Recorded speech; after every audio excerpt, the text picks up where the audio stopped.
Keputusan Arab Saudi yang menutup pintu haji untuk negara lain secara otomatis mempertegas bahwa langkah yang diambil pemerintah kita telah tepat.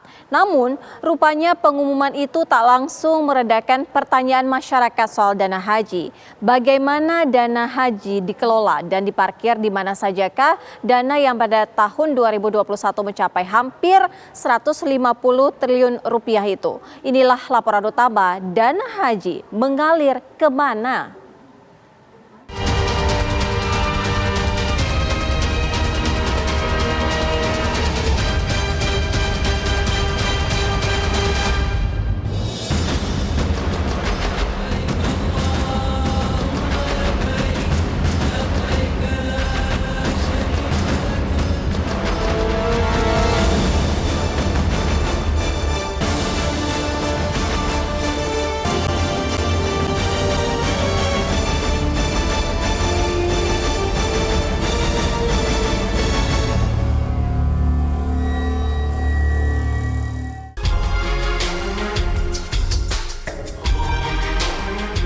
Pemerintah Arab Saudi telah resmi memutuskan ibadah haji 2021 hanya untuk warga negara yang tinggal di kerajaannya. Negara lain termasuk Indonesia dilarang mengirimkan calon jemaah. Arab Saudi tidak membuka negaranya untuk jamaah haji dari luar Arab Saudi. Mereka hanya membuka jamaah haji untuk calon haji domestik dan ekspatriat. Namun rupanya pengumuman dari pemerintah Arab Saudi itu tak serta-merta meredakan isu tak sedap tentang dana haji. Pertanyaan-pertanyaan yang menelisik soal pengelolaan dana haji masih menyeruak. Di manakah keberadaan dana haji yang pada tahun 2021 ini totalnya hampir mencapai 150 triliun rupiah itu? Apakah uang yang disetorkan ribuan umat untuk menjalankan rukun Islam kelima itu juga benar-benar dikelola sesuai dengan prinsip-prinsip syariah? Kita sebagai investor, kita yang punya uang itu kita punya hak untuk bertanya. Uang ini untuk apa saja? Mau dipakai apa saja? Karena kan misalnya ada perusahaan A, dana haji dipakai untuk membeli saham itu. Tapi kemudian ini punya anak perusahaan lagi yang perusahaan miras atau yang hal-hal yang lain yang diharamkan oleh agama. Itu juga nggak boleh. Terkait dana haji ini kan ada hukumnya, ini soal agama, soal syariah.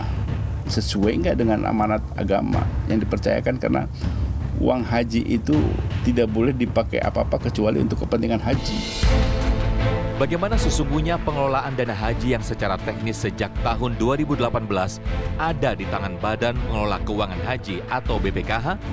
Bagaimana BPKH meyakinkan bahwa dana haji tersebut tak parkir di proyek-proyek infrastruktur pemerintah seperti yang ramai mencuat? Penempatan di perbankan dengan produk-produknya itu. Yang kedua adalah investasi. Maksimal di perbankan itu 30% dan minimal di investasi adalah 70%. Akad kita dengan perbankan syariah bukan mudharabah muqayyadah, tapi mudharabah mutlaqah, yang artinya itu sepenuhnya menjadi kewenangan dari perbankan untuk melakukannya kemana. Nah, akar halnya di investasi juga demikian.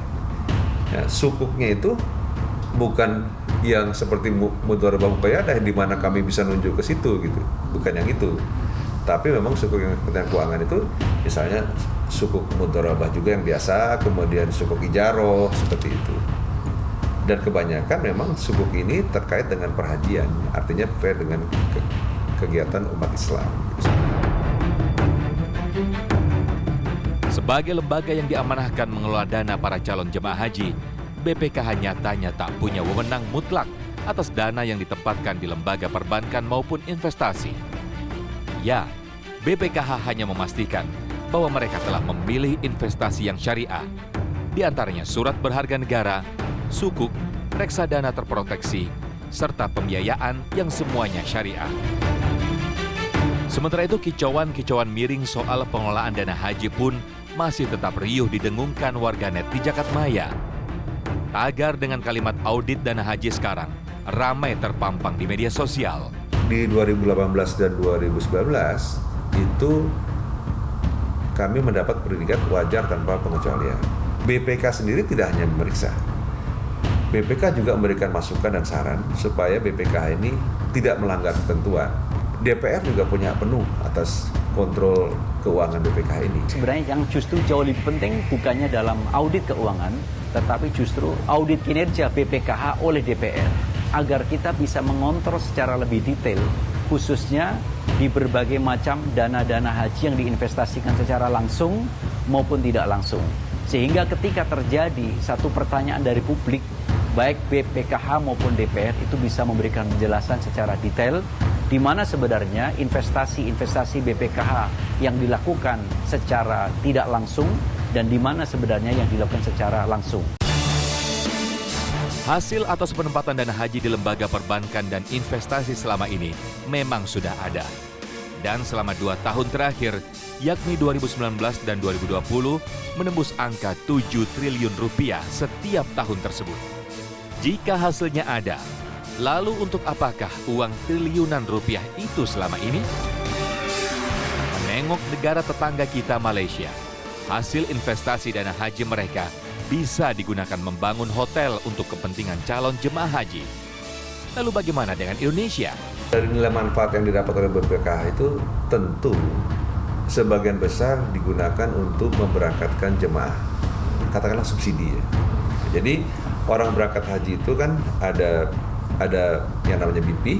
BP itu isinya adalah setoran awal yang 25 juta dan setoran lunasnya.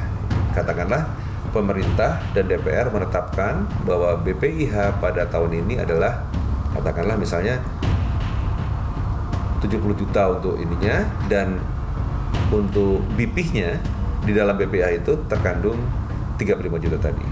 Terus dari mana 35 juta sisanya? Yaitu dari nilai manfaat BPKH.